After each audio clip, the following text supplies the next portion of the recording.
हम सब अपने अपने राज्यों में रहते हैं और वहाँ के नियमों का पालन भी करते हैं। ट्रैफिक के नियम हो या स्थानीय टैक्स, ये सब हमारी रोजमर्रा की जिंदगी का हिस्सा है। पर क्या कभी ये ख्याल आया है कि ये नियम आखिर बनते कैसे हैं, आते कहाँ से हैं? तो आज हम इसी पूरी प्रक्रिया को परत दर परत समझने की कोशिश करेंगे।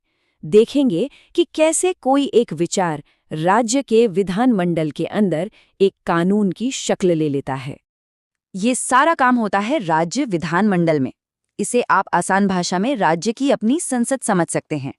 यही वो जगह है जहां हमारे चुने हुए प्रतिनिधि, हमारे एमएलएस इकट्ठा होते हैं, बहस करते हैं, वोट करते हैं और वो कानून बनाते हैं जो सीधे हम सब पर लागू होते हैं। तो ये कानून बनाने वाली मशीन आखिर काम कैसे करती है?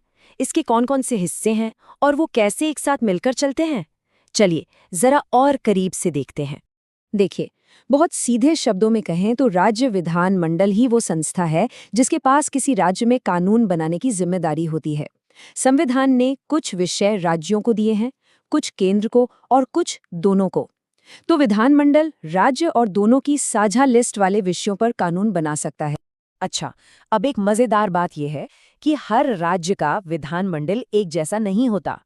कुछ राज्यों में एक सदनीय सिस्टम होता है, यानी सिर्फ एक ही हाउस होता है, विधानसभा, और कुछ राज्यों में द्विसदनीय सिस्टम है, जहां 2 हाउस होते हैं, विधानसभा और विधान परिषद। ये 2 हाउस वाला सिस्टम किसी भी कानून पर ज्यादा गहरी समीक्षा और बहस का मौका देता है। तो चलिए इस पूरी मशीन के दिल से शुरुआत करते हैं, यानी विधानसभा से। इसे अक्सर जनता का सदन भी कहा जाता है और इसकी एक बहुत ठोस वजह है। इस सदन के जो सदस्य होते हैं, जिन्हें हम एमएलए कहते हैं, उन्हें सीधे आम लोग ही अपने वोट से चुनते हैं। यही वो लोग हैं जो हमारी आवाज़, हमारी उम्मीदें और हमारी चिंताएं सरकार तक ले जाते हैं। विधानसभा का कार्यकाल 5 साल का होता है और इसे समय से पहले भंग भी किया जा सकता है। अब बात करते हैं दूसरे सदन की, यानी विधान परिषद की। इसे अक्सर विशेषज्ञों का सदन या बड़ों का सदन भी कहा जाता है। ऐसा इसलिए क्योंकि इसके सदस्य समाज के अलग-अलग क्षेत्रों से आते हैं, जो कानून बनाने की प्रक्रिया में अपना अनुभव और ज्ञान लेकर आते हैं। विधान परिषद की बनावट काफी अलग और दिलचस्प है।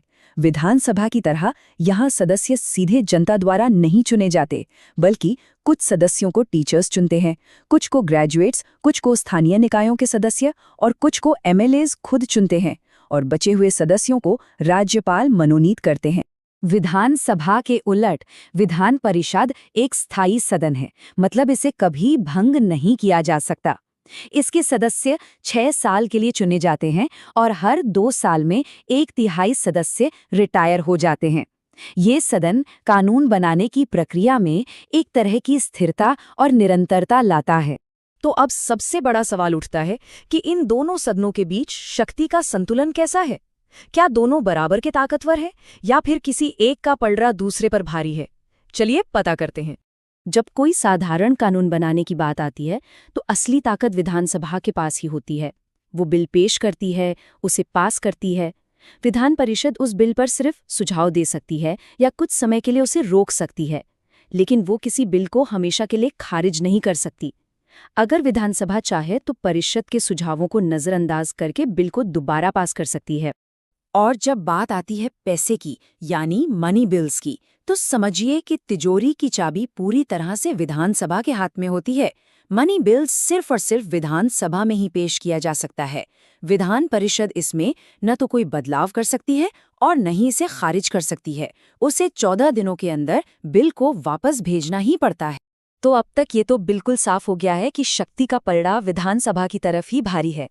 सरकार पर नियंत्रण हो, पैसों का मामला हो या साधारण कानून, हर जगह विधानसभा ही ज्यादा शक्तिशाली है। विधान परिषद की भूमिका ज्यादातर एक सलाहकार की होती है, जो किसी भी कानून को बनाने में जल्दबाजी को रोकती है।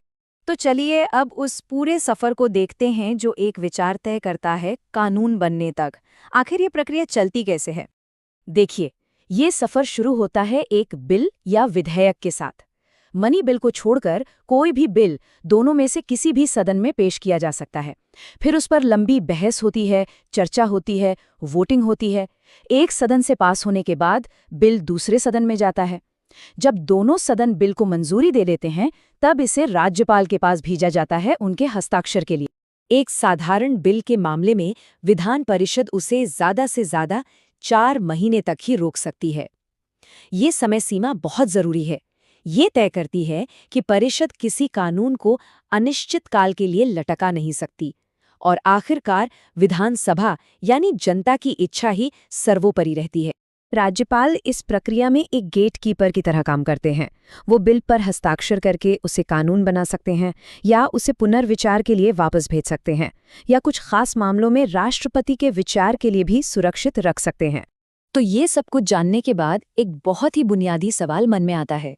अगर असली ताकत का बड़ा हिस्सा विधानसभा के पास ही है, तो फिर हमें विधान परिषद जैसे दूसरे सदन की जरूरत ही क्यों है? क्या ये सिर्फ एक गैर जरूरी बोझ है या फिर ये लोकतंत्र में एक जरूरी चेक एंड बैलेंस का काम करता है? इस पर सोचना जरूरी है।